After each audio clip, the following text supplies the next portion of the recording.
Alrighty, guys, welcome back. Earlier, we were discussing Deion Sanders' second spring at Colorado, and now we're going to be discussing the college football playoffs and Pac-12 agreeing to a significant distribution bump. But before we do that, I just want to remind you guys to like and follow the show. We get a number of questions from viewers that come in during the show, so to ensure that your question gets read on the air, I ask that you use the tips and donation link with your question. That link is gsmcpodcast.net. This will put your question at the top of the list so that I can see it, and it also just really helps the show. Alrighty. Some more stuff with what I call. Yes. The only thing I was going to say is it's kind of funny because I didn't even realize this when until we went on break. I thought of it as like, oh, we have a segment about this, college football, Deion Sanders. And then it kind of hit me. Wait a minute. We got back-to-back college football segments. That's what I was trying to tell you earlier. I don't even think about Deion. Deion's his own topic that I don't even think of him as like a college football one until toward the end where we're talking about will he make the playoffs or not. And then it hit me like, hey, we're still talking college football. It just kind of hit me, yes. So... Alrighty. Well, guys, we're adding more to what I call the college football playoff reality drama telenovela TV show. Yeah.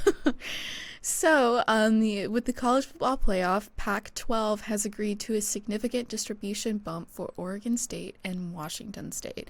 The college football playoff has finalized a new media rights contract, and what's left of the Pac-12 is set to benefit from the updated distribution model.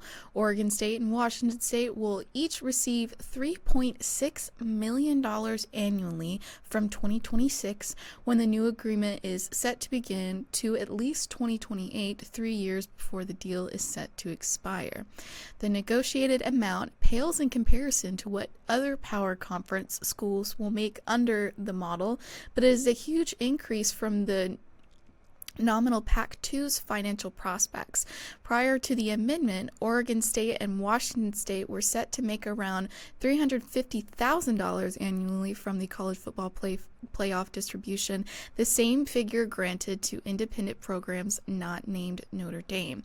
The Pac-12 is pleased the college football playoff will continue to grow as an incredible sporting event for our student athletes and fans, the Pac-12 said in a statement. The new agreement to continue on ESPN platform provides excellent exposure opportunities for Oregon State and Washington State football programs to succeed on the biggest stage in college sports. Tuesday's finalized media right deal allows ESPN to broadcast college football playoff games through the 2031 season. In exchange, the college football playoff will receive $1.3 billion annually, according to Dodd, which triples the amount of the previous contract. And the SEC and Big Ten will receive about 29% of the annual conference distribution, or approximately $22 million per school, per Dodd. The ACC will get 17%, which is $13 to $14 million per school. The Big 12's cut will sit around 15%, $12 million per school, and Notre Dame, which plays independent of a conference, will receive $12 million. So, good for the Pac-12, honestly, for getting that much money. It's amazing. This story came out last week, but there was so much going on, and I'm like, man, I want to get the story in here. Yeah. This is too good. This is too good to hold, to be like, nah, it's not going to make it. So it didn't make it the cutting room floor last week. So we were like, we're going to keep that bad boy going. We bringing the Pac-12 back. First off. How did they go from $350,000 to $3.6 million annually? That is called a come up. That is called not fumbling the bag. Yeah. That's what that is called. First off, right out the gate. That is called not fumbling the bag Yeah. whatsoever. That's actually, I'm not fumbling my bag, and I'm picking up these extra bags over here that just so happen to get dropped. Yeah. Okay. A lot of things, when I saw this, things started to make sense. It all made sense because I'm like, what the heck is going on? Because everything I've been seeing is the Pac-12 plans on sticking around. Matter of fact, so much so that they plan on there's talk that they may start adding teams as early as June. And the things I've heard is they may start with Gonzaga, bringing Gonzaga into the Pac-12, and maybe a couple other basketball schools from the West Coast Conference, and then bringing in more football schools later in the year to the point that they're completely rebuilt, and then they're able to compete on the level they once were. So the reason why it didn't make sense to me is this: to change the college football playoff on the committee, it had to be 100% voted for. And Washington, I think it was, Washington State's chancellor was on the committee. And I'm like, listen, we're not, they were kind of like, we're not doing anything unless Pac-12 is taken care of. And then all of a sudden, out of nowhere, everything was decided. Pac-12 is voting, everyone's voting. You look at the numbers and it's like, they're getting 300,000. I'm like, 300,000? The Pac-12, that's like Pac-12 used to get that. That's just like pocket change that they're throwing out. That's just a mere bag of shells. Yeah. You know what I mean? And so I'm like, what the heck is going on?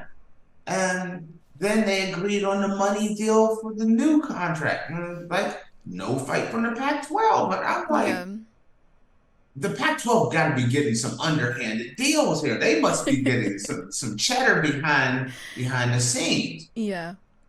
But what they did was they negotiated smart. They can't demand. There's only 2 teams in the Pac-12 right now. So they can't demand a lot of money. But they did. And they got it. But they did. And here's the thing. The Pac-12, I mean, the ACC is getting how much? Like 13? 18? ACC is getting 17%, which is $13 to $14 million per school. Okay, $13 to $14 million. And you know Clemson and Florida State are upset. So they're getting 13 of that per school. A conference that only has 2 people. 2 teams. 2 teams, and they're getting $3.6 million. They're getting 3.6 each. When you do that math, it's just kind of like what happens when we got 16 teams? Let's say we get 12. Yeah. That's why they're like, okay, you know what? We don't have it right now, but we're buying our time here. Also, see. Notre Dame is getting $12 million, and they're only 1 school. Yeah, I'm still shocked over that one. Not the way you're thinking. I'm surprised that you don't understand how much the country loves Notre Dame for some reason. I'm surprised Notre Dame took so little. I am still surprised. I thought Notre Dame would somehow work out a deal that they're getting as much as the Big Ten and SEC is getting. That's what I was waiting on. Whew. You don't understand. Notre Dame is the school that don't even belong into a conference. Yeah. But got a television deal, and the Pac-12 couldn't get a television deal.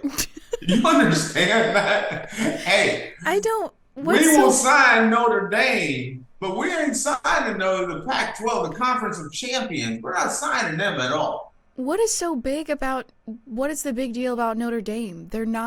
Their football team sucks. Listen, okay, I am not about to say it all wrong, but I am not a Notre Dame fan at all. Sorry if y'all don't like that. Not a Notre Dame fan. But Notre Dame has a storied history that goes back a long, long way. When you're watching Princeton win national championships and Army winning national championships, Notre Dame was still good back then. Fast forward 100 years, Notre Dame is still good, and they have a huge following. They have their own single national deal, not a deal like, oh, in the Chicago area, we're going to play Notre Dame games. No. From coast to coast, every Saturday that Notre Dame has a home game, it don't matter if you're in Juneau, Alaska, you can catch a Notre Dame game. You can't do that if you're Georgia. Notre Dame is going to be seen on TV more than Georgia, more than Alabama, more than Texas, more than Ohio State, Michigan. They're going to be seen the most, meaning every game they have a deal with CBS. Every game that they have a live game on, they're playing their game. That's kind of this deal they have. That's the reason why they won't join the Big Ten. That's why they're using the ACC. The ACC is kind of like their side chick. We won't play football in your conference, but we'll let the Tiddlywink squad play over in the ACC. The women's curling team gets to play in the ACC, but you're not touching our football. That's how big they are. But back to the main story, which is the fact that the Pac-12 has a deal. And then when they say that the 2028, when the deal changes, they don't say after 2028, then they get a lesser deal. It's just, then it gets reevaluated. Meaning in 2028, when they have a bigger conference and it's been rebuilt, they're going to get more money. The Pac-12 isn't done.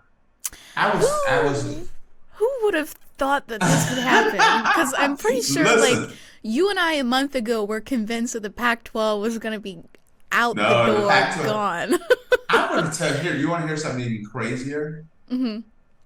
I think there is a better chance that the Pac-12 is back and alive and strong, and the ACC is dead. It looks like it's that going scenario. That way. Yeah. I could totally see that scenario. If a judge comes in, the Pac-12, they have their 100, 200 million, 300 million that they got from the settlement with the former teams. They got this extra money here. They're set up for years to come.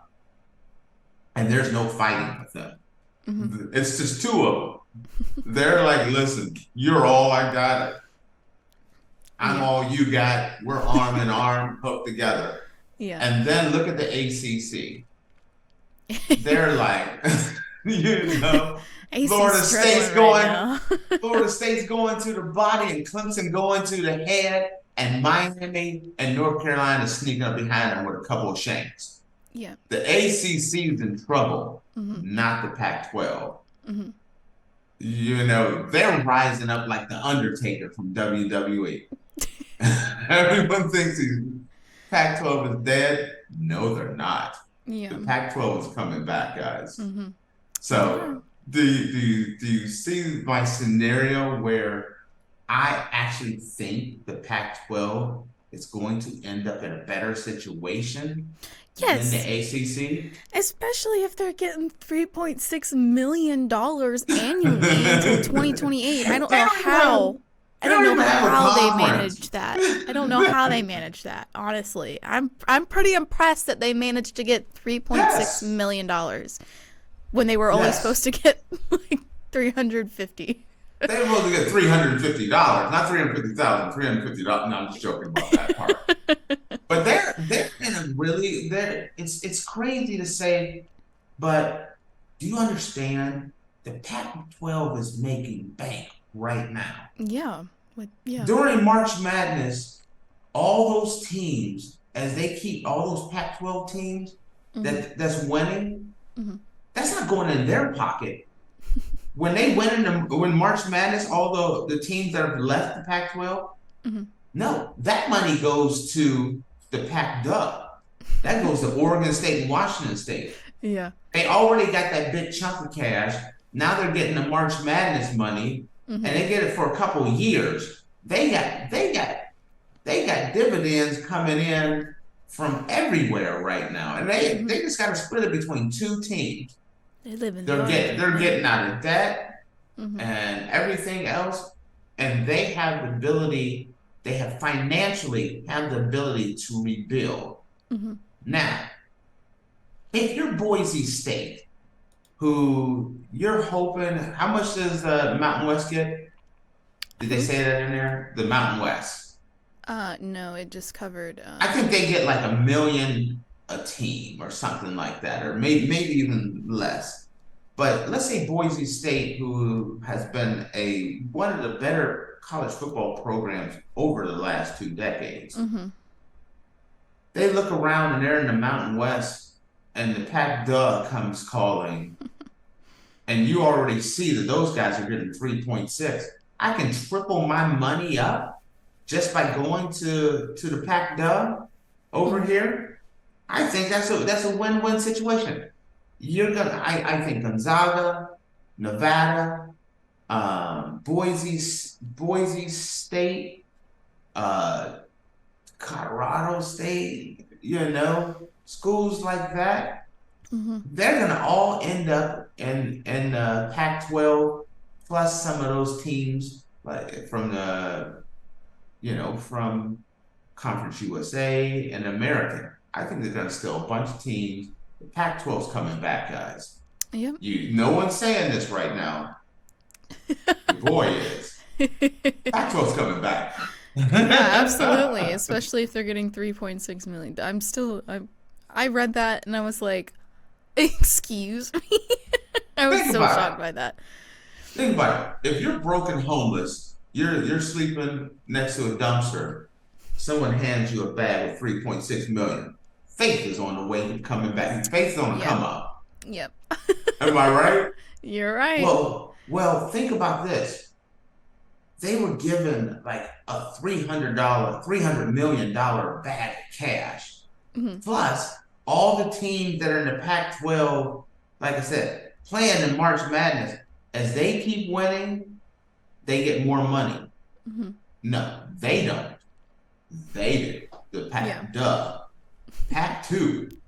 Yep. Every time a Pac-12 team wins, they're singing that the song with Method Man, "Cash Rules Everything Around Me," because it's like raining money for them, and they don't got to work for it. They just get a shower with money.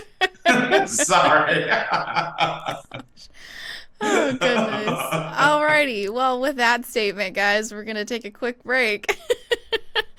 And when we come back, we're going to be talking about whether or not Mike Tyson still has it, with it in quotations.